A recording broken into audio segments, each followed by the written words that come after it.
Good evening, good morning, good wherever everyone is in the world.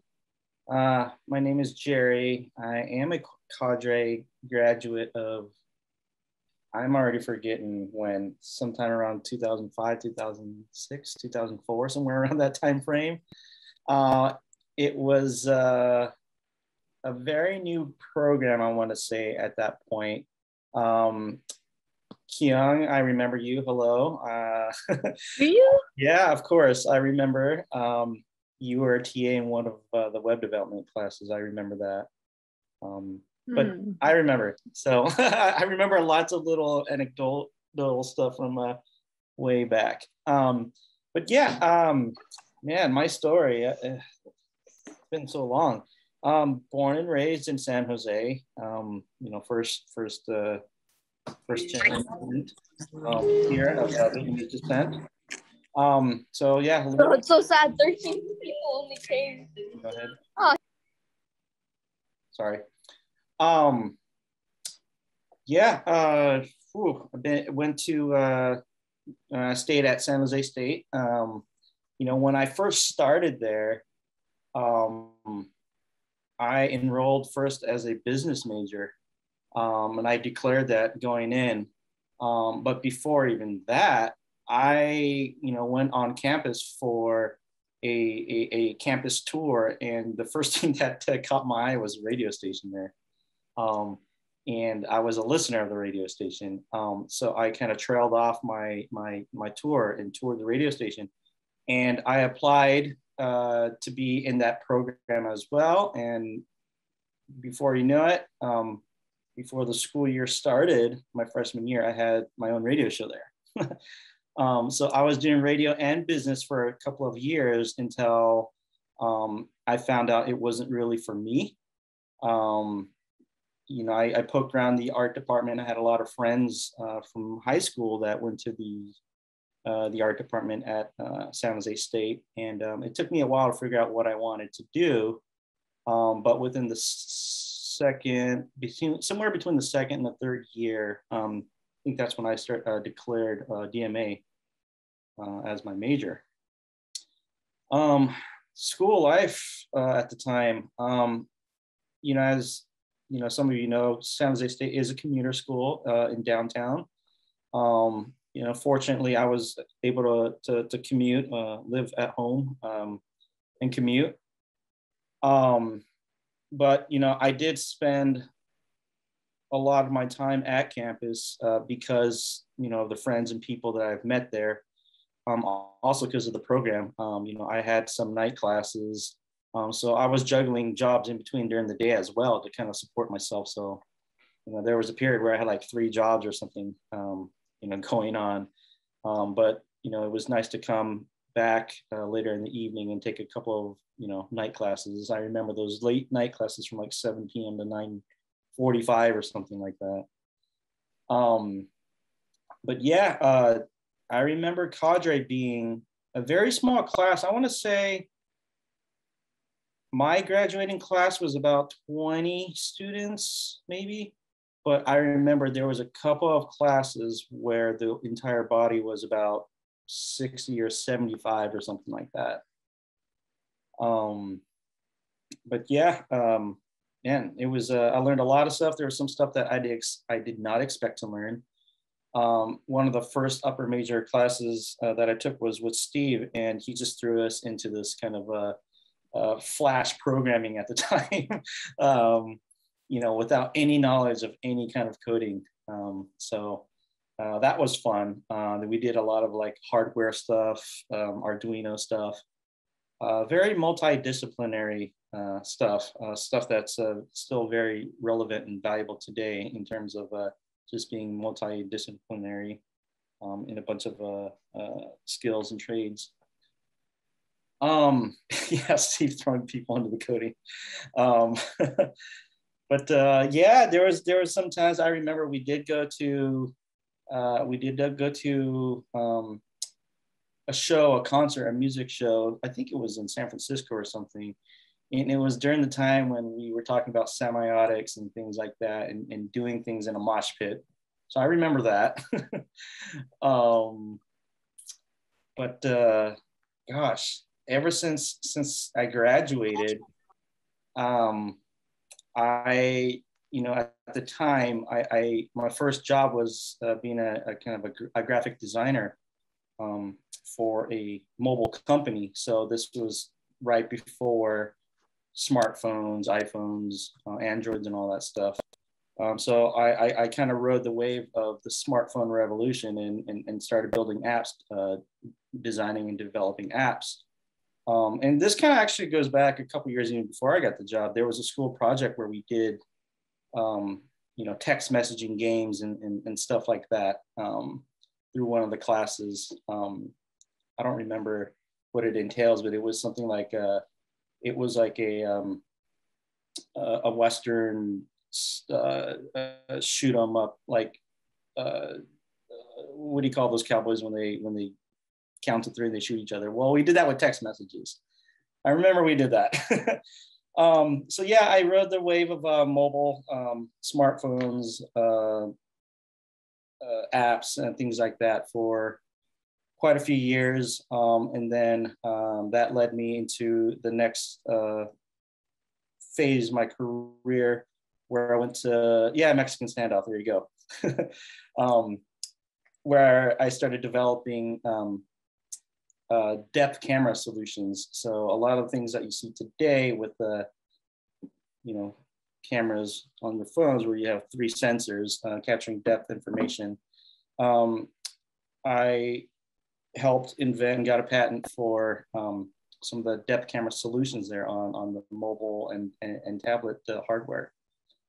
And then I bounced around quite a bit in the IT security space, HR tech, and then now I'm in the EV space right now. So, I've been averaging about 4 years or so per company, and in the Valley here, that's kind of considered a long time. I'm at the point right now where I'm running into people at my current job from when I graduated. So, what they say is true. The Valley is small, and you run into a lot of people that you used to work with, and those connections and networking is a very important skill. But yeah, that's where I'm at today. I still remember Cadre like it was, like a year or two ago. I can remember a lot of little different things here and there. So yeah, feel free to ask questions just about anything about school life, professional work, and I can do my best to answer you and help in any way I can.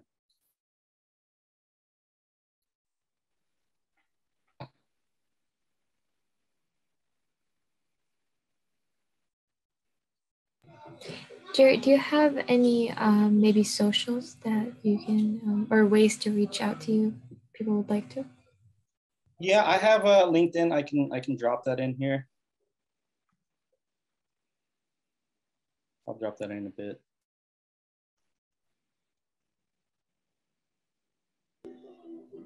What are some things that translated from school that translated to professional career? Networking, like I said, that's a big one. In school, I don't know how big your classes are nowadays. Back then, it was a little easier to network, with the 20 students or so in class, and every one of those students, they were in every single of my classes, and I still keep in touch with a few of them. But yeah, networking, reaching out, speaking up. When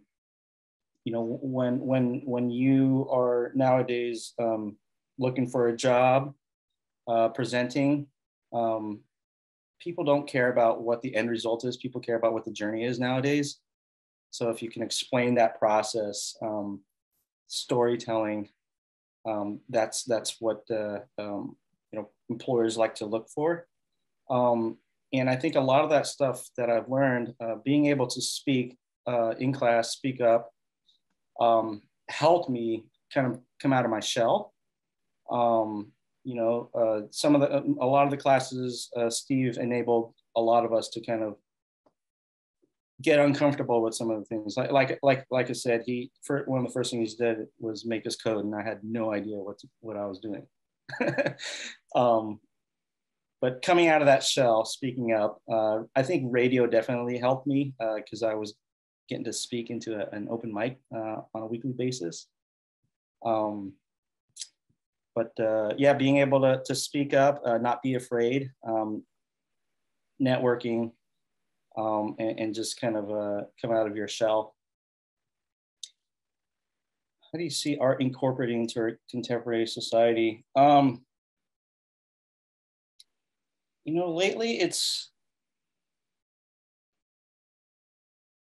seeing it in waves. It's been interesting the last few years now, especially with the political climate. There's a lot of people out there, and it also translates well through music as well. That kind of resonates with me. I see that as a performing art. It raises awareness and issues. I think that people are can be somewhat afraid to talk about, but to be a little bit more comfortable in talking about. You know, there's a lot of things about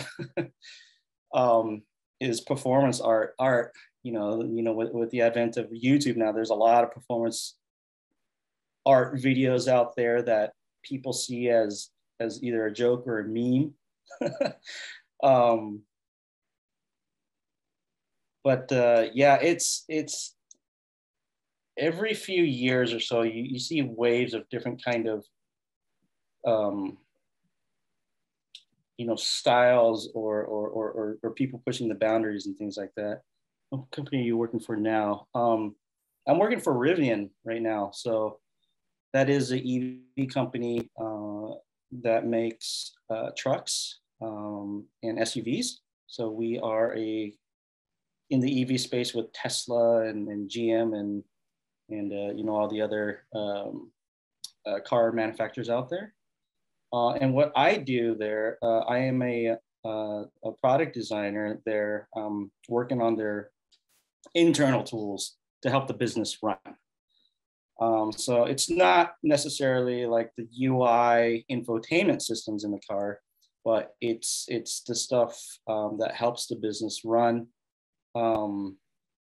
You know, more specifically, it's more of the internal tools of getting teams to being able to communicate more effectively and understand some of the data, reporting tools and stuff like that. Okay, thank you. We'll pass it along to Kyung, so we make sure everyone gets to talk about their story, and then we'll save more questions till the end too. Okay, I was going to ask whether Jerry, you were surprised where you are at right now. You know, thinking back what you studied, but maybe you can answer that later. Okay, I am going to share my screen. Let's see. Okay, is that right? Okay. Right. Right. So just, am I sharing? Yes. Am I? Yeah, I can see. I don't see the screen. Oh. It's a little small. I think you've got the two screen thing going, and it's going to the same screen. There you go. Now it's working. Do you see the whole thing? Now we see the presentation. Yes. Okay. So just in advance, I got crazy work today. So this is something I had to put together at the last minute. So bear with me if it's kind of not going smoothly. So my name is Kyungwha Lee, and I studied, worked, lived in San Jose for about 20 years. And here goes my story. Okay, so as my name gave it out, I am Korean, and also when I was growing up in Korea, I realized that it's not for everyone. I was not doing well and in school, or not really good at sitting in front of desk in like for hours. But so but one thing that I kind of good at was drawing and then playing with the pictures or designing. So here is kind of simple drawings that I did when I was young.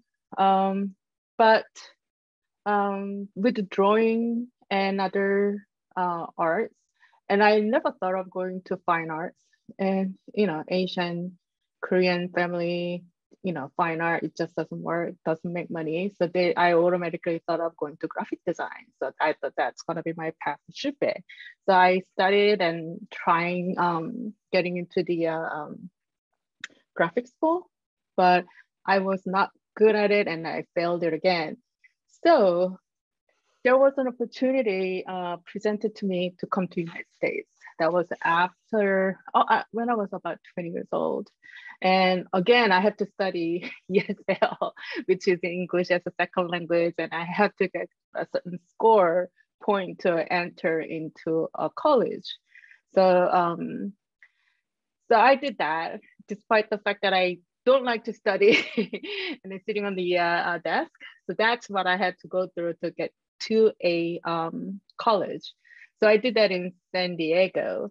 And then I transferred to San Jose State for graphic design major.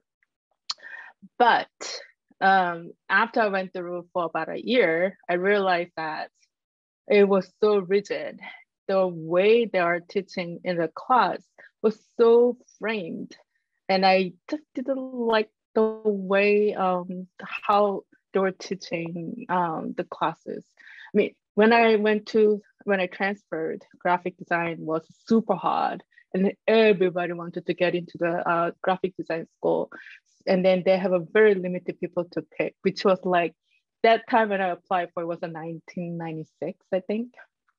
So like, I after go through first year, I just hated it. And I didn't know what I was expecting.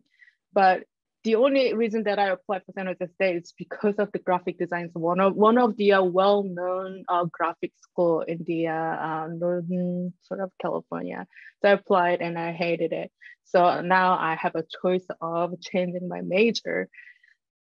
The reason I picked the DMA is because there are two reasons. One, I hated graphic design. And second, and I didn't understand fine art that much, because it says, well, at the time we called it computers in fine art. That's what the program called, not DMA. So like, okay, so I get the fine arts, but I don't really understand fine art.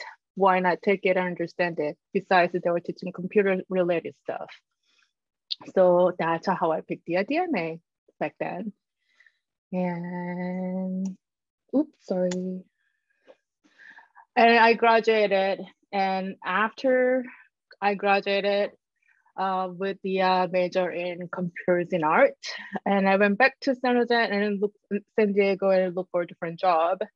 But then I was a foreign student, so I had to make the decision whether I want to go back home or study, get a H1 visa, or go back to school. Again, providing Asian family background again, working, like having the one of the family members having a higher education degree, it is a kind of plus to tell other people, other family members. So that's how I convinced my family that, like, can I stay in school and then get my MFA? And they agree with that, with the one condition: I have to earn my living. So that's how I decided to come to school. It's just also because I didn't know what to do with my life back then.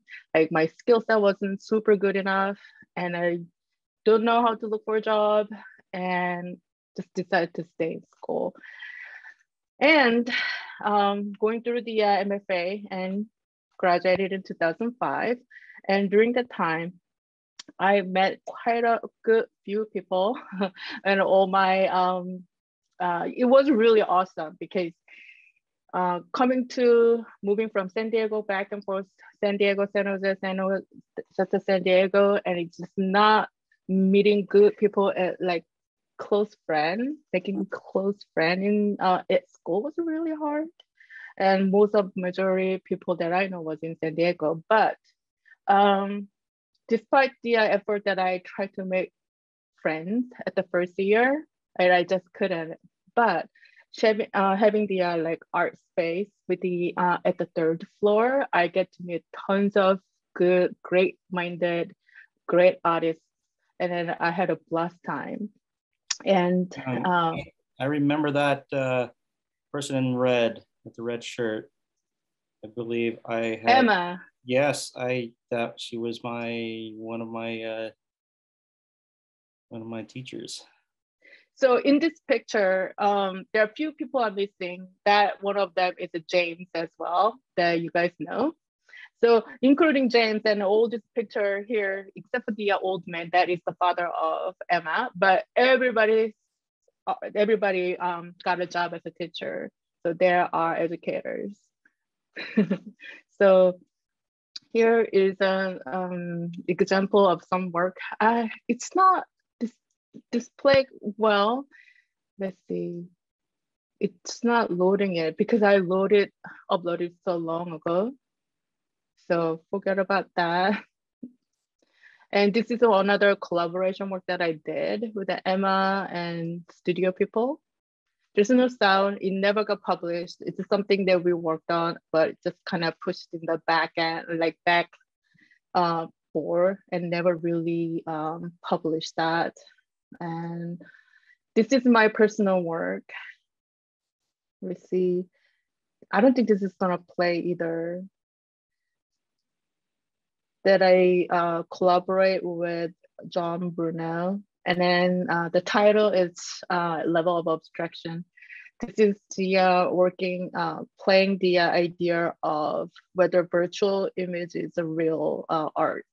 So there was a camera set up, another one, and then feeding it from on the other side of the room and having people looking at it, which one is the most kind of people spend time on. So we kind of get the data as an art. So that's one of the things that I did. And let's see whether this one will play.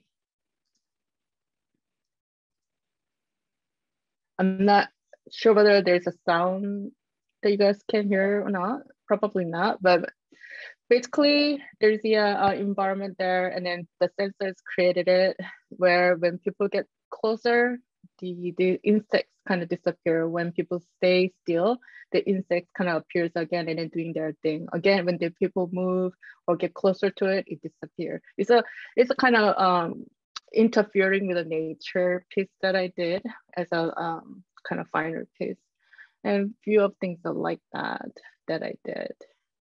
Okay, going back to presentation. How am I doing with the time?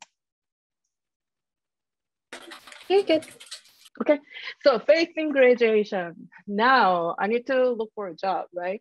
The first thing that I got first job that I got was sort of kind of important to me because they kind of paved me into the my career.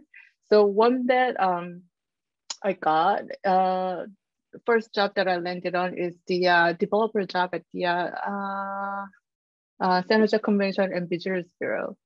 And this job was kind of interesting because coming from the art background and website being on the marketing department, just getting into this in the first meeting and the people talking about marketing, I had no idea what they were talking about. And first time I heard like ROI, like I raised my hand, like what does that mean ROI? And then I was kind of being so not being marketing person, but you know, making $10 at the lab, teaching people HTML to, you know, making $35 and $40, that was great. And then also while I'm in the job, and then they, you know, I get to experience a new thing, right? So I never learned PHP and ASP, but the job was to converting the website from ASP to PHP.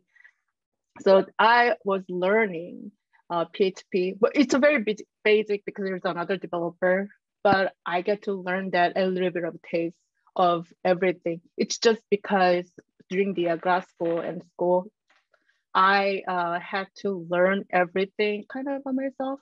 Interdisciplinary is playing a huge role here, where like if I need to get to develop or get the end result as a programming or getting the landing space working correctly, there are a lot of other elements that I have to teach myself to develop that and then present it to the team.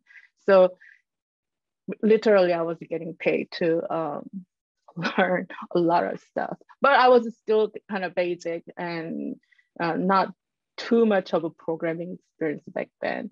But that job, I got laid off and I got escorted out. So it could happen to everyone. And one of my friends was working there as well, and she wouldn't hurt a soul, but she was laid off as well with me.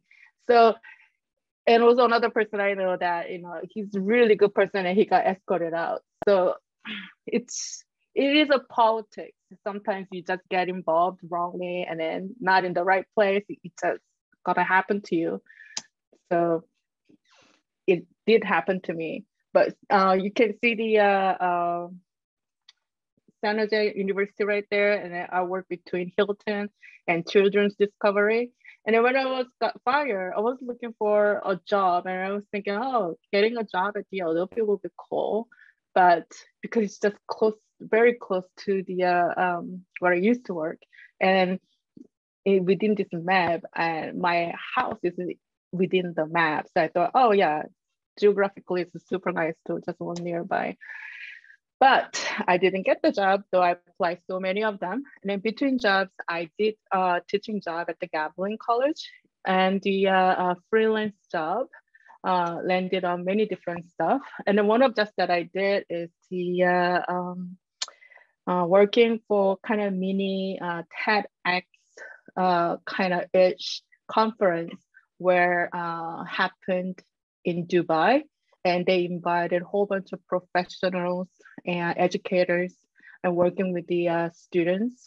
It's a Dial University, and working with the students to create the art project. And this is one of the groups that I was involved in. And this is many different layers of Dubai streets that printed out. The photographs got printed out on the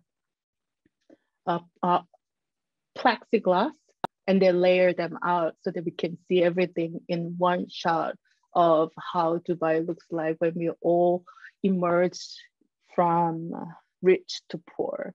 So that's what they try to encapsulate. And my job specifically for that particular project, I mean, this whole Dubai project was to accommodating web presence and then building the website for people to enter their progress and also information that people can obtain. So now, luckily I got a small job at marketing company, and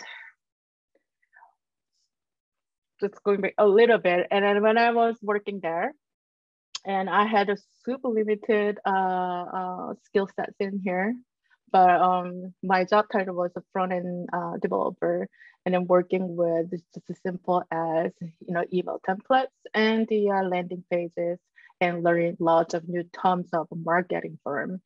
But after I worked there for about 7.5 years, I realized that I was super getting comfortable. And although they taught me so many different skill sets, such as a CMS, a WordPress, and Drupal system, but I was to start looking for a different job, and I started looking for applying for a different job. And again, I tried to look for a job at the Adobe. I applied for 2. I even had an interview once, and I still didn't get the job. So I continuously try hard, but anyways, but then this is the company that I built and handed off to, but they had an opening for an in-house developer. So I was so I was recruited by the person who my contact was. Let's say her name was Jane, and then she asked me to move to her job, and it had a better pay, and it had a better insurance, and mostly it had a better view. Adobe is right in front of it. It's across the street. So I go, oh yeah, I'm getting closer to Adobe. Why not? Let's go there. And one of the things that made me decide to move to that job is because there are two reasons. I get to expand the knowledge that I had, and then moving on to a slightly better system that I didn't know much about. So it was an opportunity for me to learn different stuff, and also it's a bigger company, so a better opportunity. However, bad things that happen, right? So there was a lot of internal turmoil and things went south. So the people who hired me quit the job, and I got left alone for the web project, and new wave of people came in, and I got blamed for it. So be aware of what's happening around you to make sure you know what kind of environments that you guys are going into. You know, not just the narrow-minded on looking at what you want, but look at the bigger picture of the whole system, how the company is moving, not just who your contact was, or whatever you are interested in. So there you go. So no time to lose. So this is the time that I can show you that things that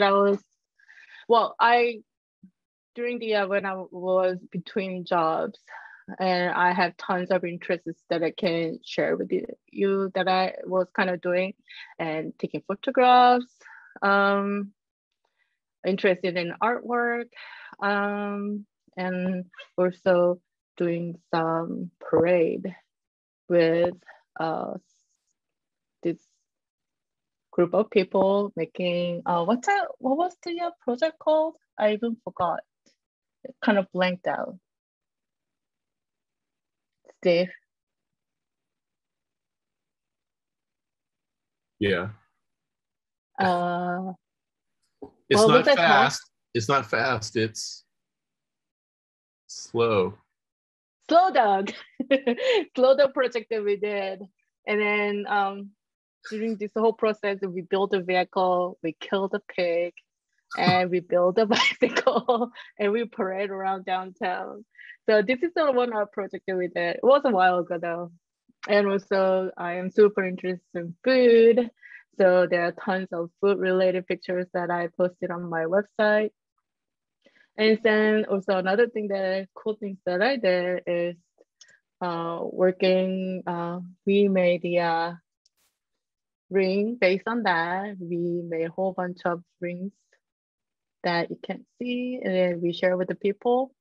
It's an idea of it was my wedding where my family is coming from the non-speaking English people, and I had to make sure that they can blend in with my friends, people who are speaking English, in order for me to, it was our idea that we print a whole bunch of them and then give them all the same kinds. So you force them to exchange with other people so that they can collect as many different rings as possible. So it was kind of fun project. And going back to the presentation. Sorry? Are we going over? We're going over?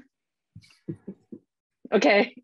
Okay. Anyway, there's so many things that changed, and I actually got the job at Adobe finally, right?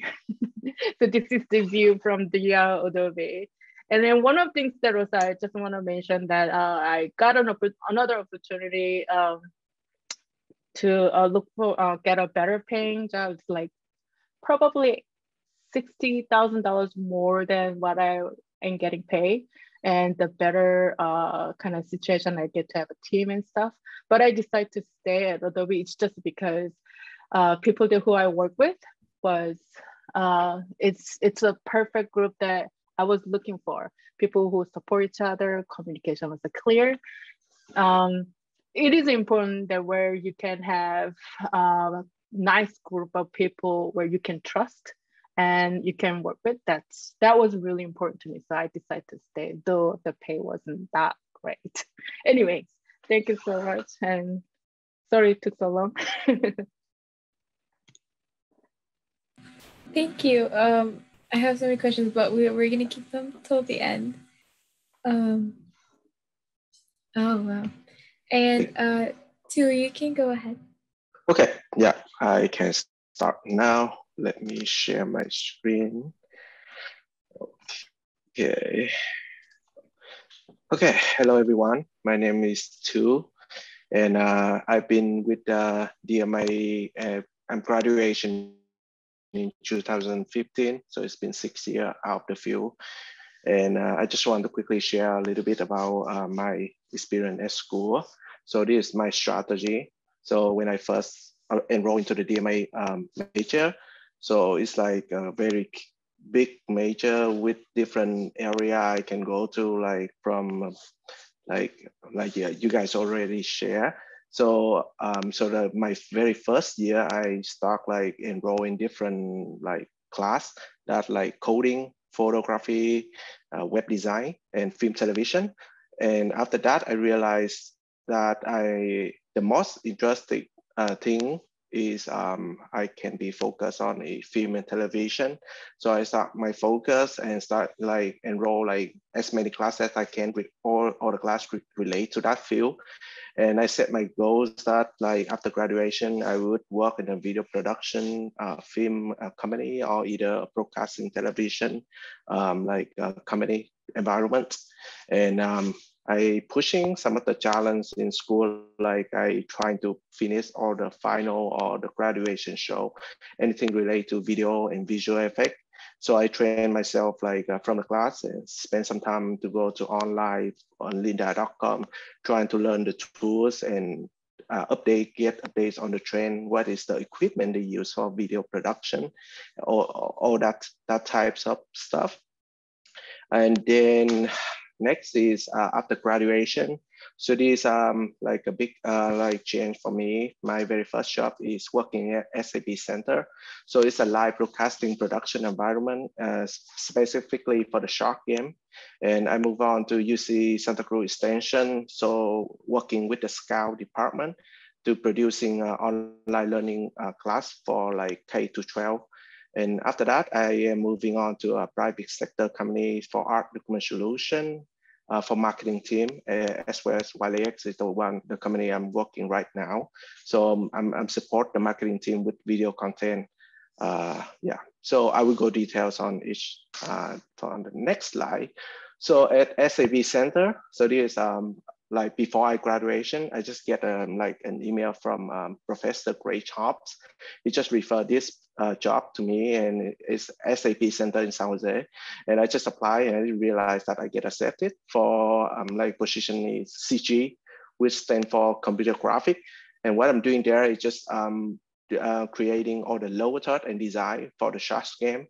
So whenever they have like a name of the player or they have a foul or like they going on a break time and the director needs some graphic to call out on the screen, you guys will see, I will make it ready for them. And another position is playback.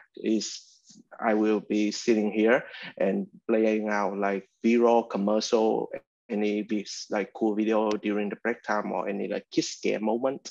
So those I will play it out.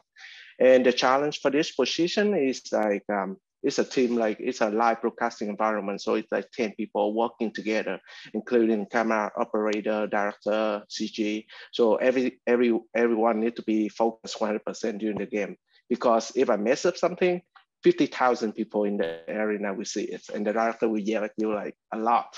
So it's like a stressful environment, but after you get used, like after a couple months, you get used to what you understand the job you are doing and what you're doing. So you will be more comfortable and watching the game and doing the work you're doing. So this is where I will learn most of my AV stuff, my video engineer, because I've been trained on different stuff of that.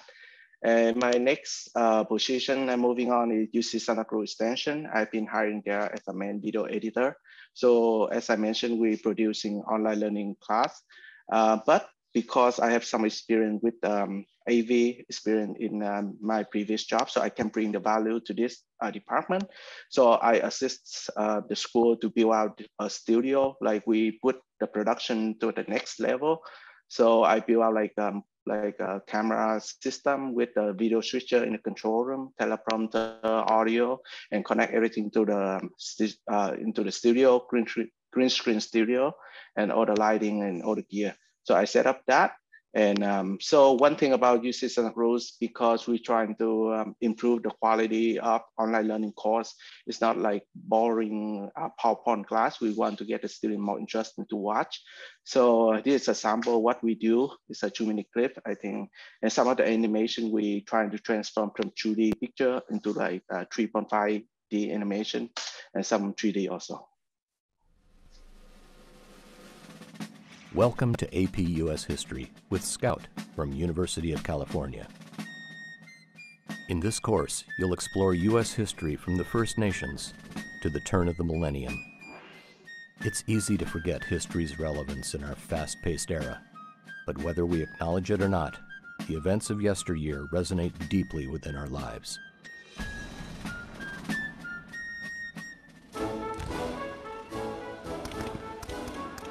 The history of the United States has shaped our thoughts and beliefs in fundamental ways and resides in us every time we speak English, communicate with technology, and celebrate our freedom. You'll read original historical documents and answer probing questions about religious and political institutions, ideas, beliefs, and actions from a historical perspective. We have been compelled to create a permanent armaments industry of vast proportions.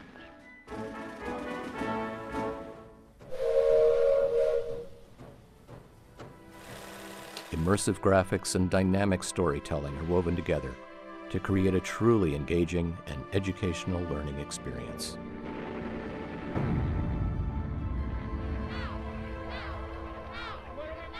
In addition, this comprehensive course will help students pass the AP exam and potentially earn college credit. AP US History with Scout from University of California. So for this type of work, so we are a team of 5 people. I'm one of the video editors. So we work with a 3D animator and then a graphic designer also animation doing that. And I do some of the animation on the video, final video too. And after this, so I start working in a private sector company. So it's a tech company. It's called Art Document Solution.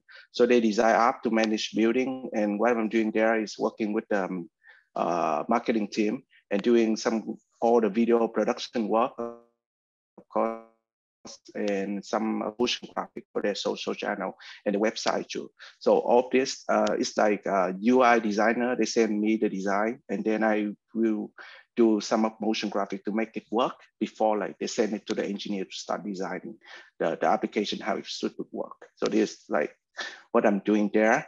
And moving on, one thing I want to share, so when you work with the employer, sometimes they will ask you to do more than what you're being hired for. So it's your choice to be, okay, I can do it. I'm willing to explore how to do, like make it work for them. And sometimes you can say, no, okay, it's not a part of my job. For me, I always want to challenge myself in new aspect. So that's why I always say, okay, maybe it's not my expertise, but I'm willing to explore the option to do it.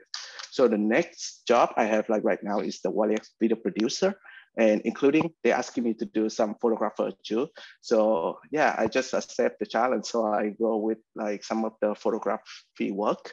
So these are some of the product I shoot for them and send to the design team. So they will finish it's on their brochure and their flyer. And they're asking if it can do some 3D animation, which it's not my strength, but I do have some I do have some class, basic 3D. So I do some of the texturing 3D. So the factory sent me the model, and from there, I just like trying to learn more online and using my knowledge in like when I'm still at school, like doing some texturing, lighting, and material for their final product. And finally, those are just post-production. And now I go to some of my like video production. So I'm working as a camera operator. So I get more like on visual and storytelling.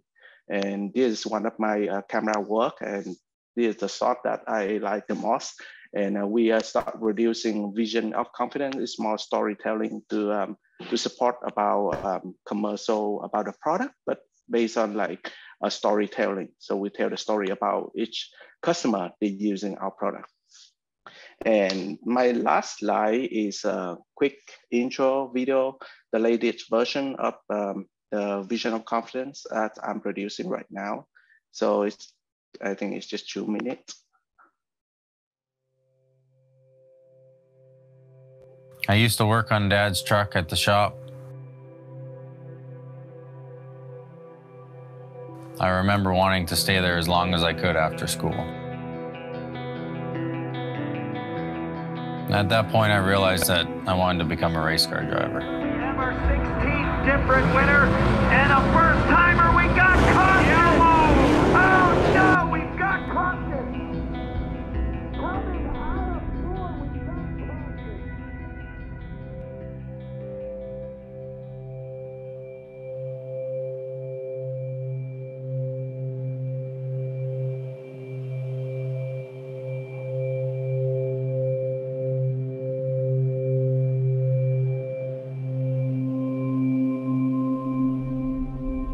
150 miles an hour, you're going so fast that your vision actually blurs coming off of the corner.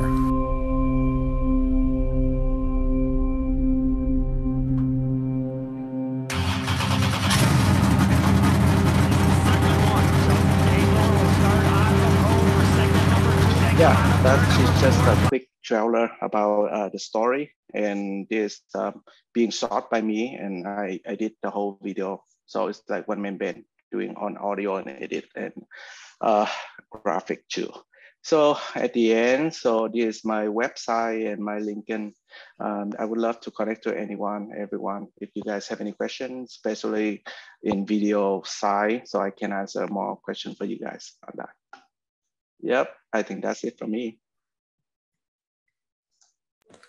Thank you. All right, now we can ask all the questions to everyone. We'll have it open-ended. Everyone, if you have questions, put them in the chat. And I'll start off with quite a simple one.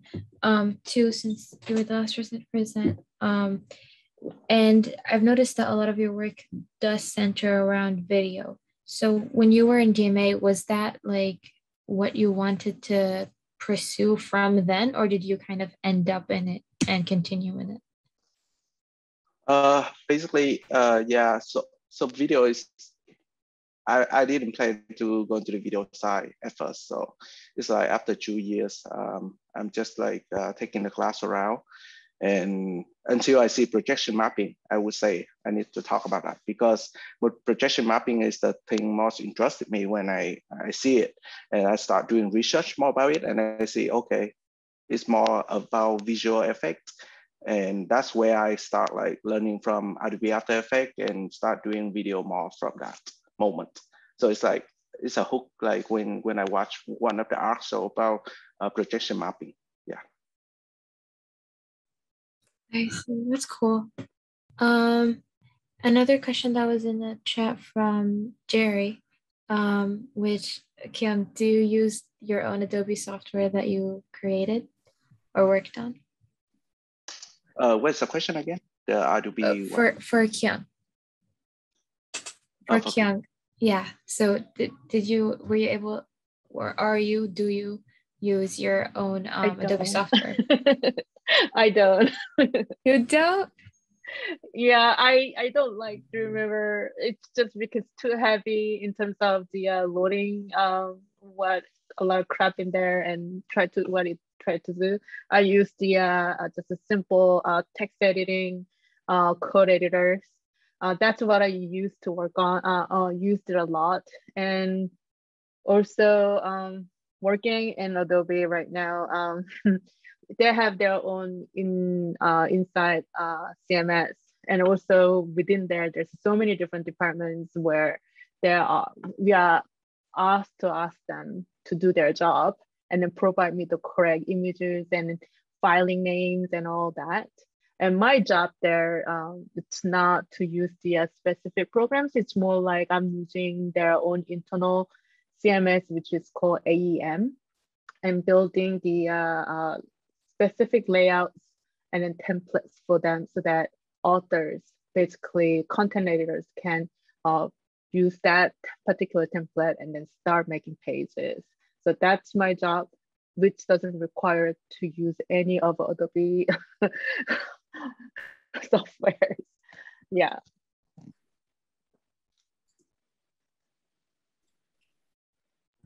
I see. Another question for Jerry. When you were in DMA, and you were taking your classes, and especially because it was like early on in the system, when you decided to take DMA and pursue and continue in it, was your vision of your future or your career trajectory the same as where you are right now, or was it completely different? I actually feel like it has. Fortunately enough, all the things that I've learned in DMA, it was multidisciplinary, right? It wasn't like 100% on one thing or 100% on another thing. It was, spent a lot of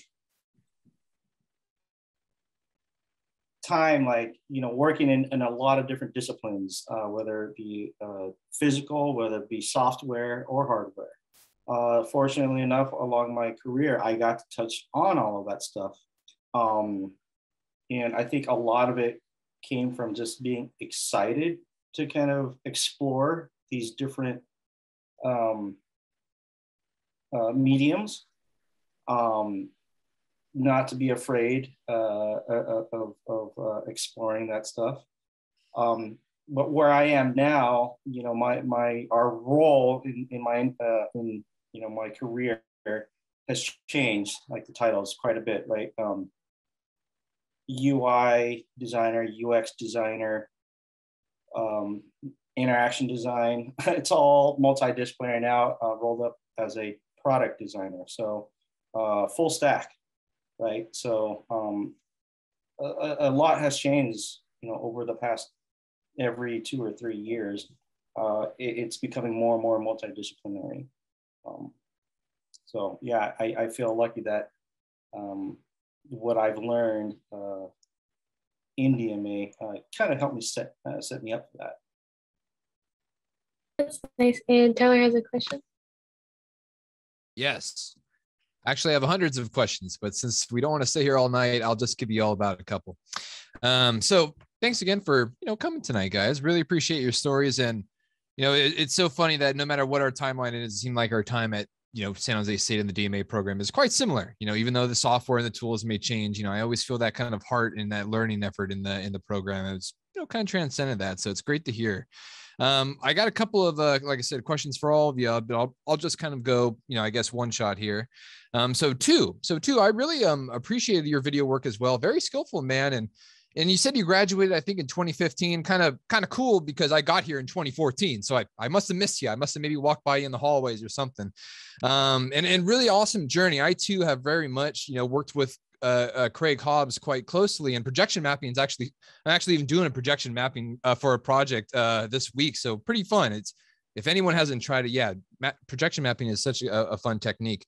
The thing I just wanted to ask for you two is, again, SAP Center, the Willie X, and all the things in between, I know you probably dealt with a lot of software, video editing stuff, and I'm kind of curious, I've run into a lot of students that are really into, YouTubing, right? Like everyone like is really into video editing. I think nowadays, with YouTube and such.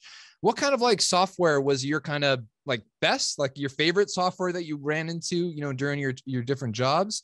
And what was like your least favorite software that you're just like, oh my gosh, like, give me like Sony Edit or something like that and I'll be fine. Just kind of curious of your like experiences with the various software and what you kind of grown to love, as a video editor moving forward.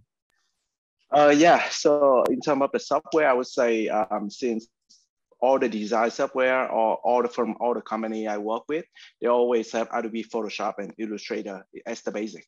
So that make me relate to for video editing. So I will use Adobe Premiere as the main software I use for video editing, and Adobe After Effects for motion graphic, because they all relate. They all from Adobe, so they work together well between the software. And the second software I would recommend if you are on the market platform, so you will use with Final Cut and working with motion. So they work together. Final Cut, some company, the company didn't require you to use either Adobe or Final Cut. It's more about you, which one you're comfortable with. So, but it's good if you can learn both platforms. They are the most popular right now. Yeah. But I know in like deeper Hollywood film industry, they use another software too. They don't use those two. So if you want to go with that, that is totally different software. Nice. Okay, well, awesome. Thanks too. And I know, Steve, you got your hand up. Steve, do you want to jump in? I had some more questions, but it's up to you. Yeah, well, let me ask a question and you can follow up with another one. Yeah, we'll bounce back and forth. I was just going to ask, you can all ask this, or whoever feels strongly about this. If you were to meet a freshly minted DMA graduate now, maybe, outside of this context, what's just given what you've known about this field and just what it is to graduate in college in general, do you have any specific advice for, what they should do going forward? And, it can be career minded or it could be lifestyle minded, whatever it is that you feel like is like the thing that you would want to share because it meant something to you when you graduated. And therefore it's something maybe that you only know, or it's like, it's meaningful to you in terms of maybe things you haven't heard before. And don't all answer it at once. Stay hungry, be curious, take care of yourself. Don't burn yourself out. Look for others, look for inspiration. Don't be scared. Just go out and get it. Nothing's gonna happen if you just sit around and wait for it. Yeah, just go out and do it.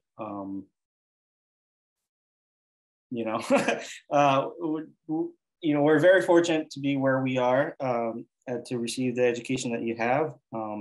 I don't know if people are going to stick around in the Valley or not.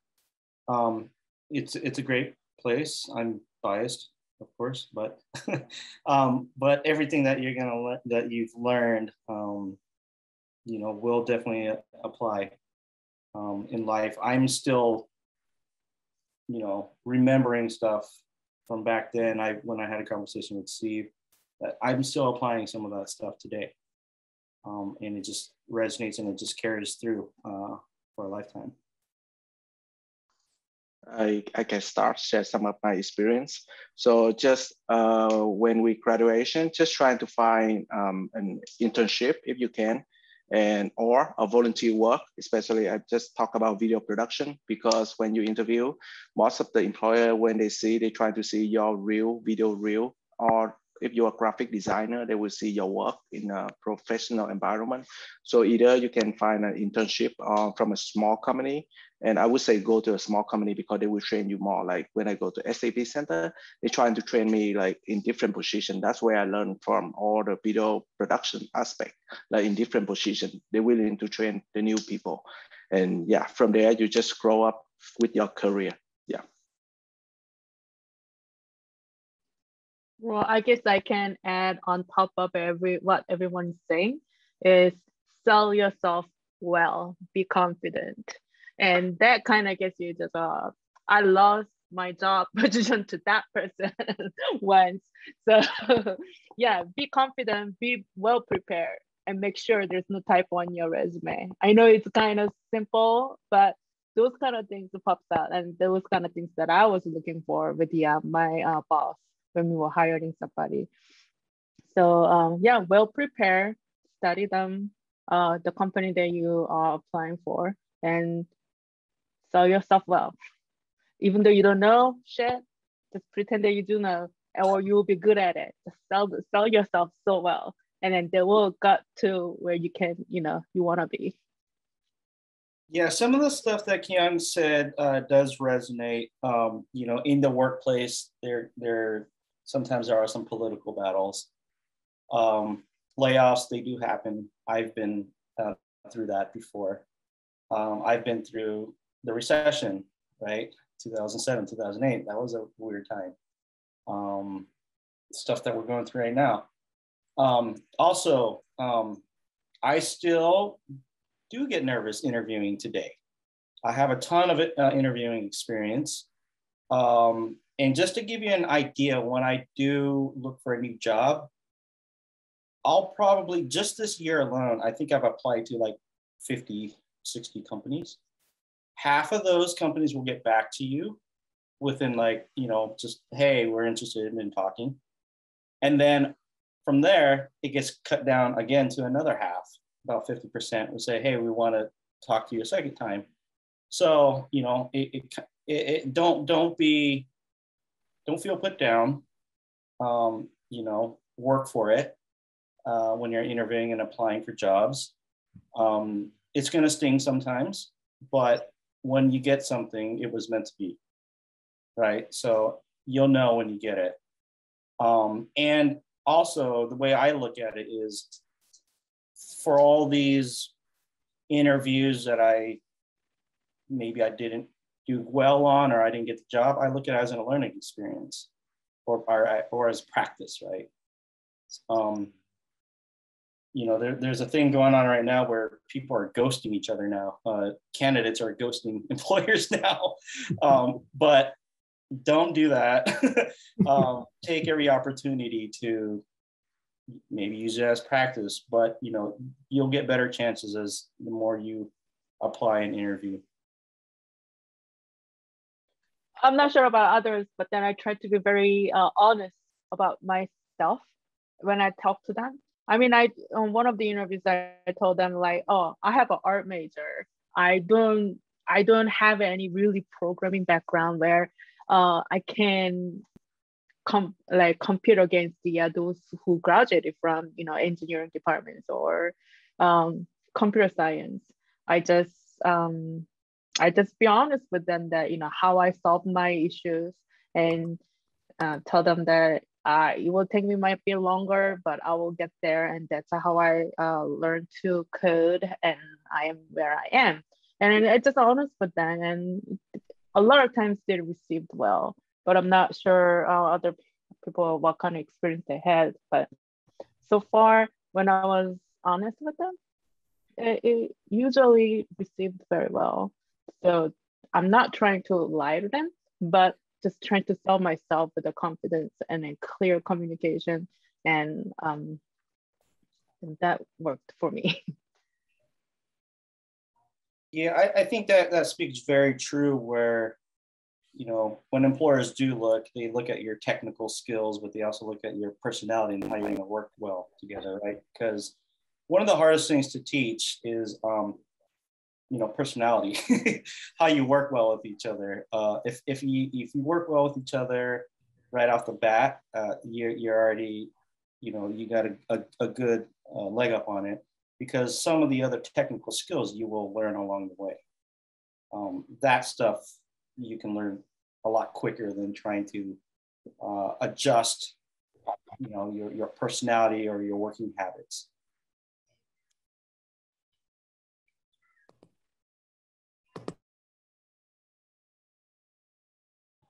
Nice. Those are all really good answers, actually. Tyler, did you have more questions? Oh, yes, of course. I always do. I have a whole list. I've been taking notes all this time. But nonetheless, though, you know, I'll get to a fun question. And this one's, you know, I guess for all of you too. I mean, it's two questions I have for all of you, you know, so feel free to keep it rolling or we'll move on to another question in the chat or something like that. But so the kind of general one I have is, again, you know, it's kind of going back to the classroom and everything like that, you know, and I think, you know, a lot of things that happen in the classroom and everything like that, like we're all kind of agreeing with, can transcend that, you know, like the quick learning, adapting to like new things, like, again, the next coding software or the next kind of deal we have to deal with DMA. I feel personally that a lot of those really do help you in the real world when you got to kind of pick up the pace, or you got to just, deal with, again, people that are a little bit unmanageable or in a new environment, right? You always have to adapt. And I feel DMA really helps with that. So during those experiences of, you know, adaptation, I'm curious from all of y'all, you know, what was kind of like your, let's say, your funnest or like fondest memory? Like, you know, let's say like there was a project or there was just a night. Again, I think there's always those like late night, you know, 1 a.m.ers, you know, we got the project next, you know, due date tomorrow or something like that. Kind of curious of what your like fondest or funnest experiences and, you know, how that's kind of helped you, you know, down the road. I know sometimes in interviews, that's what they always ask about is like, you know, what did you overcome? And the other flip side of it is, what challenges did you face? Like, was there a group that was tough? You had to carry a project. You know, what was one of those things that, let's say, was unexpectedly fun, but you realized to really appreciate that and just say like, hey, you know what? I learned a thing or two. You know, just kind of curious, you know, what you all kind of think about that funnest and challenging, but still fun experiences you've had. In school, right? In school. Yeah. I mean, of course, you can go on and on outside of school, but yeah, during the classroom session, you know, that's what I'm thinking.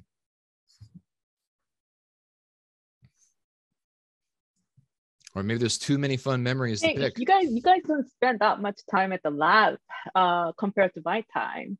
Like when I went to school, like I spent so much time at school.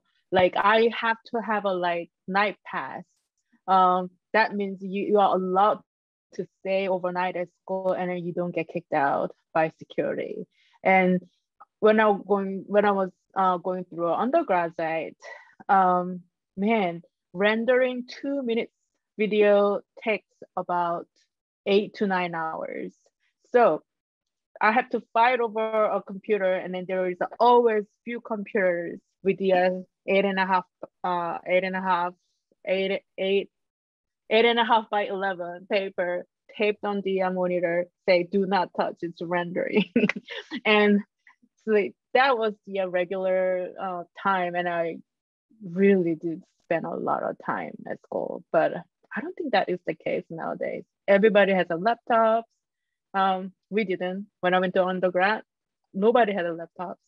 It was so expensive, and no PC, no Mac laptops whatsoever.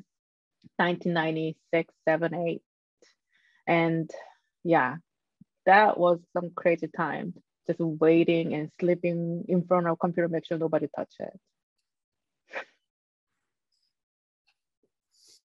I'm always going to bring back that the very first upper division class, Steve made us start coding. What was that? The first class I had with you made us do Flash programming. And there was no prerequisite of, you know, C++ or Visual or anything like that. It was just like, here it is. I'm like, half the class was like, what are we doing? How do we do this? Like, we're not good at math, you know? But you know, these are the types of things that you're gonna have to figure out on your own, you know, in the real world. Not everything is gonna be given to you, and that's not expected. And people will recognize that if you can adapt and learn and push yourself to kind of get better. One of the other, I guess it's kind of intimidating things was when I was a lower division student there, there was a lot of MFA students and upper division students, you know, that seemed a lot smarter than me. But I think when I was there, everybody was actually, you know, we're there for each other, almost like family. Being a student there, you know, your classmates, they are kind of like your second family. You know, they're there to help you, and you take inspiration and you learn from each other. I do the same when in my professional career. My coworkers, I kind of see them as my second family. I learn a lot from them. They learn a lot from me. So it's a two-way street with everybody that I've interacted with them. But man, all the hardware stuff was really fun as well. And I'm just just remembering back now. Kyung, we just started having laptops. It was mandatory that we had laptops, and they made us buy the most expensive laptops, like MacBook Pros. It was like $3,000 at the time. But yeah, I remember just being on those all the time and rendering videos and things like that. Staying in class late night. Yeah, it was good. It was all fun. Like I say, good memories, and I can go on and on about this, man. Yeah, so one of my remember experience with DMA is, I think I am in Steve class, and one of the project I'm doing is related to projection mapping, but basically I'm just make a simple version out of it, and I have to stand on a table in front of the class. So I'm a very shy person, but I do that for the project. And let me share the screen for you guys to see it. I think I still have the video here. So it's ARC 103. And the projector in the classroom is in the front because at that time I don't have a projector yet. And I just shadow clone myself. I standing in front of the projector, just acting on the animation. So that is like very embarrassing in front of the classroom, but I have to do it for the final. Yeah. So that is me on top of the table. So. Man, you guys have a all good memory about Steve's class. Only memories that I have is to burn my thigh with the soldering iron and stuff. Yeah. So I bring in the umbrella and I do like all the acting just like in front of everyone. Yeah. That's the memory. You walk with an umbrella really good too. Yeah, you remember that time. you nailed that. Yeah. That's it. Awesome. Well, thanks, gang. That was some good stuff. That was some good stuff. Wait. Tyler, you said something in the chat. I have a question about it. You said that this was kind of similar to going to DMA as a traditional artist. What did you mean? Oh, yes. Well, when Jerry was kind of talking about, I mean, shucks, when I came into Art 74 in 2014, I was coming into the program it's so funny, like, Ian Kyun, your experience with graphic design even reminds me of this. Like right now at San Jose State, a lot of students, I think, are coming in with the dreams of animation and illustration. They want to do that kind of visual artist kind of route. And they come into the DMA program, usually just one way or another. Shucks, I've even ran into some students that are like, I just got in there. Like they rolled the roulette dice and here I am. But nonetheless, though, when I came here, I got into the DMA program, went into Art 74, and it was all about processing. It was all about JavaScript, like coding and Java and everything. And I just was coming in just like, these people expect me to know how to do everything, the HTML, the websites. I'm like, what am I doing? I'm so lost here. I was just really reconsidering just like, what's going on. And but soon after, I saw a lot of people later on in other like upper division classes just like, dang, these people really know their stuff. And then years down the road, it was like, oh, I'm the guy now that knows my stuff. Oh, so that's how it works, So, and that's just how it always is in life. So just hearing these experiences really just make me reminisce about my time as well. And again, it's all very true. It's all what's very true here shared tonight. So it's just a drag that everything's on Zoom and COVID now. I mean, all these memories, hopefully, I'm thinking we'll have time for them next year. So at least that's what I'm hopeful for. But yeah, that's what I was meaning by my little statement. Nice. I feel like that is a shared experience. Mm-hmm. But yeah, the cool part definitely is like looking at the upperclassmen and like even professors and alumni and like seeing where they're at and what they can do and like all their cool projects.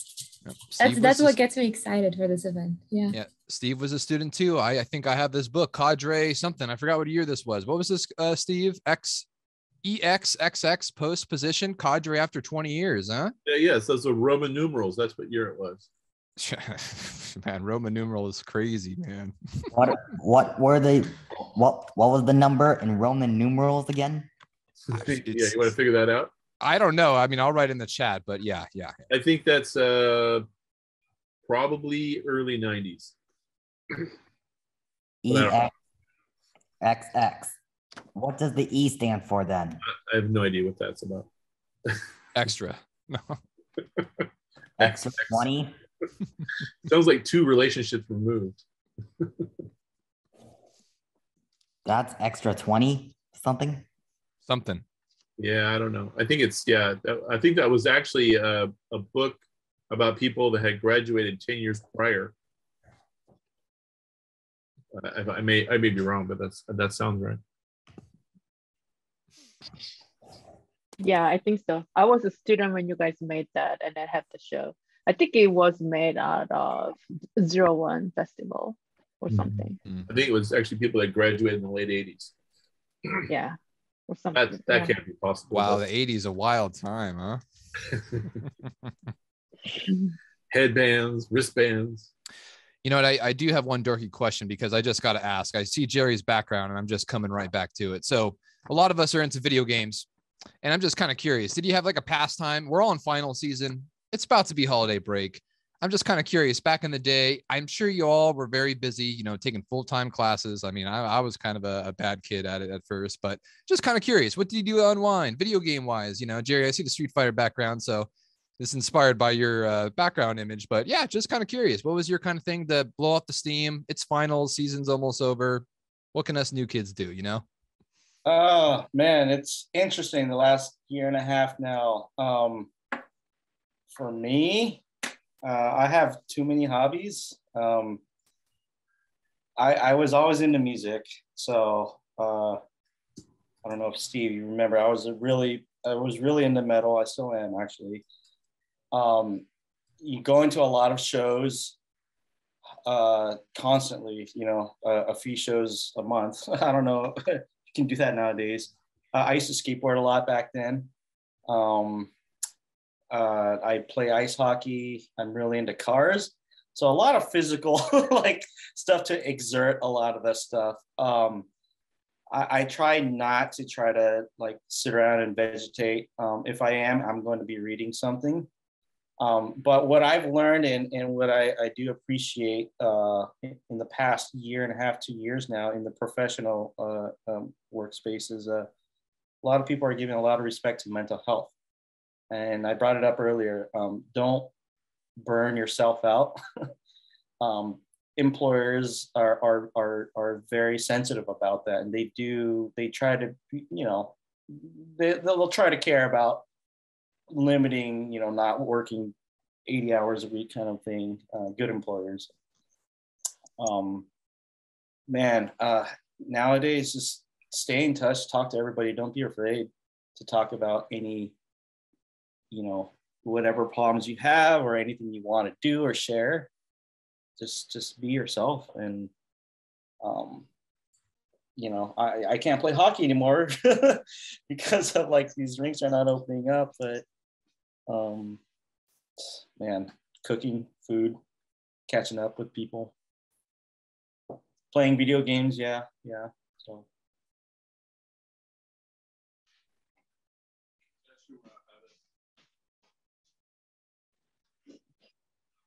I guess I'll show my my record collection because Steve asked us last time to turn off my background.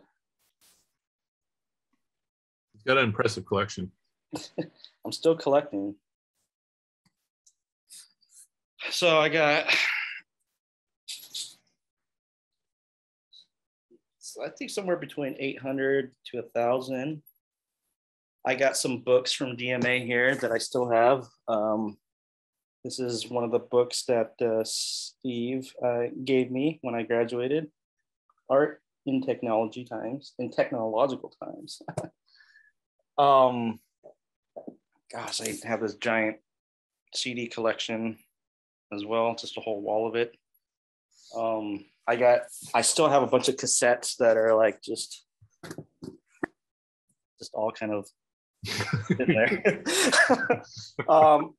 I have a collective mentality, man. I have to collect everything on every single format in every country that it was printed in.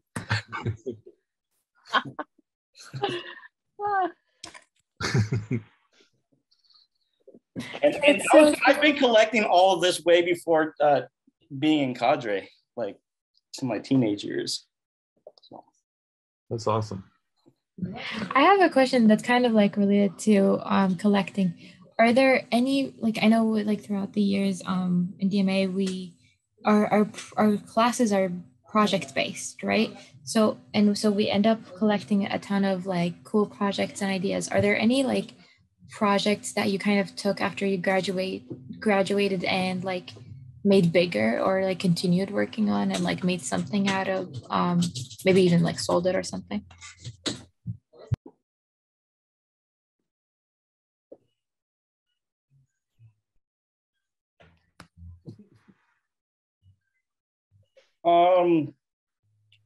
Yeah, I remember towards my last half of my graduating year, I was very focused on text messaging.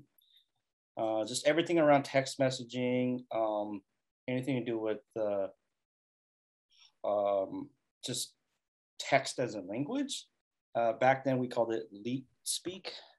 And I believe my MFA project or my BFA project that Steve somehow still dug up and still found, I did something around the intersection of you know, that kind of Leet Speak, how it's becoming part of our normal daily language now. But I took that influence and just, you know, that technology, and that's how I got my start with mobile, in the mobile smartphone. And I designed and delivered some chat messaging apps for Verizon and some things like that. So it stuck around for quite a while. So I don't know if there's royalties I can say that I came from cadre or not, but definitely that you know, it did stick with me for quite a while after I graduated.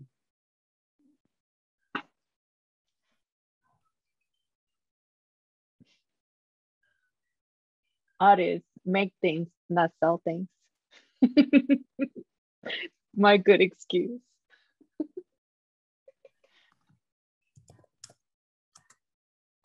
That is true. Too, did you have any projects like that, or do you always try to look for the newest thing? It's all, yeah, the project is all related to video, back to video, and then I'm still doing it. So it's just keep doing and improving the quality of video, and just put it one more step, like more on storytelling, and then improve it with the audio and sound effect designer. So it's like just build up throughout the experience. But from, oh yeah, and then one more thing, when I'm still at school, even I'm in DMA project, but I do join in some of the film like campus. I remember it's campus movie festival is holding every year for all the university, and I do participate in that like throughout 2 years, I think, and I get into like the final 14 or final 10 every year. So that just keep me passionate on video, and I just keep doing that until now.